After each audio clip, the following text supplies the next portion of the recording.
Happy fathers day నైనా. అంటే ఏంది నాయనా? ఈ రోజు నాయనోళ్ళందరికీ పండగ. పండగ మేకపోతే ఏమన్నా నరకాలేవా? మేకపోతే నరకాల్సిన బడ్లే కొత్త బట్టలు కొనిస్తే సరిపోతుంది. కొనియాలనా? ఈ రోజు పండగ మాది కదా, మేం కదా వేసుకోవాలి కొత్త పట్ల. అట్ట కాదది, కొడుకులకు కొనియాలా, అదే పండగ. డబ్బులా లేదా?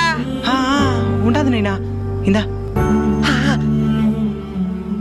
ఏం నాగయ్యా, వడ్డీ డబ్బులు ఒకేసారిగా వచ్చే నెల ఇచ్చేస్తానయ్యా. అదంతా కుదరదు అయ్యా. బిడ్డ కొత్త బట్టలు అడిగినాడు. మీ బతుకులకు కొత్త బట్టలు కొన్నా రేపటి లోపల వడ్డీ డబ్బులు ఇంటికి చేరాలి. నైనా రేయ్, వడ్డీ డబ్బులు అని చెప్పు ఉండొచ్చు కదా నాయనా. సమాధానం చెప్పు నాయనా. కోరికలు కోరే కొడుకు స్థానం నుంచి కోరికలు తీర్చి తండ్రి స్థానానికి నువ్వు వచ్చినప్పుడు ఈ ప్రశ్నకి సమాధానం నీకే దొరుకుతుంది నాయనా. నా కష్టం నీ ఆశలకి ఏనాడు నష్టాన్ని కలిగి